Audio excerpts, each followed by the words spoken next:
घर में गूंजती हुई वो आवाज, यह बात उन दिनों की है जब मैं 9वीं कक्षा में पढ़ता था। तब मेरी उम्र 14 साल थी। कुछ समय में अपनी फैमिली के साथ रहता था। मेरी फैमिली में मम्मी पापा और मेरी छोटी बहन भी थी। मेरे पापा गवर्नमेंट की नौकरी करते थे, इसलिए हमें सरकारी क्वार्टर्स में रहना पड़ता था। जब मेरे पापा का प्रमोशन हुआ था तब हमने उस कॉलोनी में एक बड़ा सा फ्लैट ले लिया। उसके बाद हम नए फ्लैट में शिफ्ट हो गए। मैं बहुत ही खुश था, क्योंकि मैं सोच रहा था कि मैं अपना एक अलग से कमरा लूंगा। पता नहीं क्यों जिस दिन से हम उस घर में रहने के लिए गए थे तब से मुझे उस घर में अजीबोगरीब बेचैनी महसूस हो रही थी।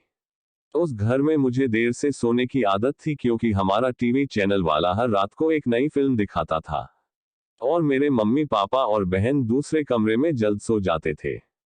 शुरू शुरू में तो सब कुछ ठीक था, लेकिन अचानक मुझे एक रात को जब मैं अपने बेड पर बैठकर मूवी देख रहा था तो अचानक मुझे रूम के बाहर से किसी की आवाज सुनाई दी। मुझे लगा कि मम्मी यहाँ पानी पीने के लिए उठी होगी।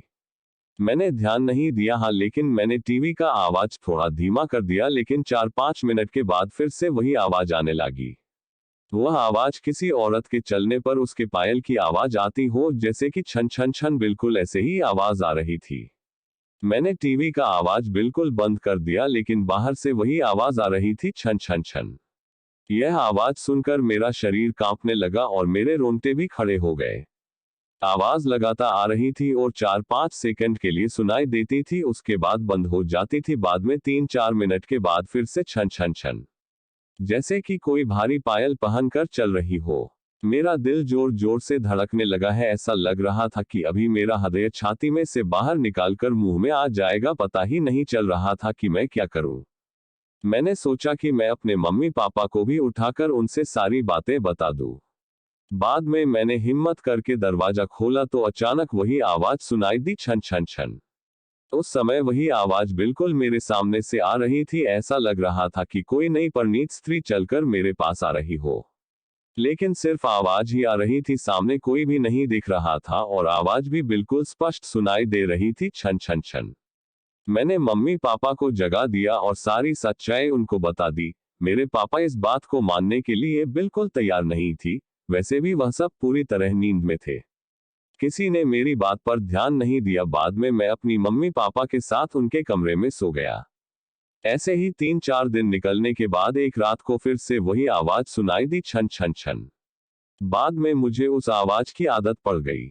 आवाज आने का कोई भी समय नक्की नहीं था, कभी कभी वह आज 10 बजे या फिर 10:30 बजे भी आती थी, परंतु एक बात तो पक्की थी कि वह आवाज सिर्फ मुझे ही सुनाई दे रही थी और दूसरे किसी को भी नहीं।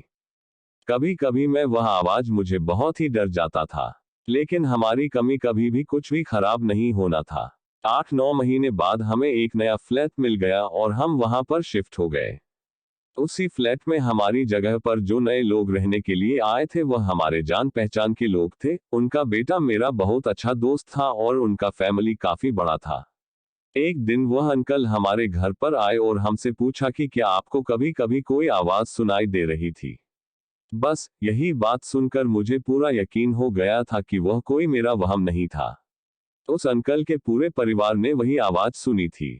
आखिर में मेरे मम्मी पापा को यकीन हो गया कि मैं झूठ नहीं बोल रहा था। बाद में उन लोगों ने घर में पूजा पाठ करवाया।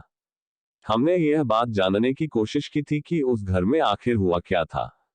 तब जाकर पता चला कि उस घर में एक नहीं बल्कि 6 आत्माएं रह रही है। उस बात को 14 वर्ष हो गए और अब मैं बड़ा हो गया।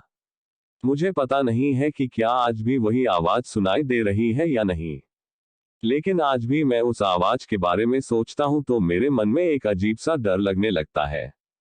इस कहानी में आपको थोड़ी सी भी सच्चाई या अच्छी लगे तो लाइक सब्सक्राइब करें, कमेंट के जरिए अपना विचार लिखना ना भूले ताकि ऐसा वीडियो आगे भी ला सकूं। तो मिलते हैं अगले कहानी में। Bye bye and take care.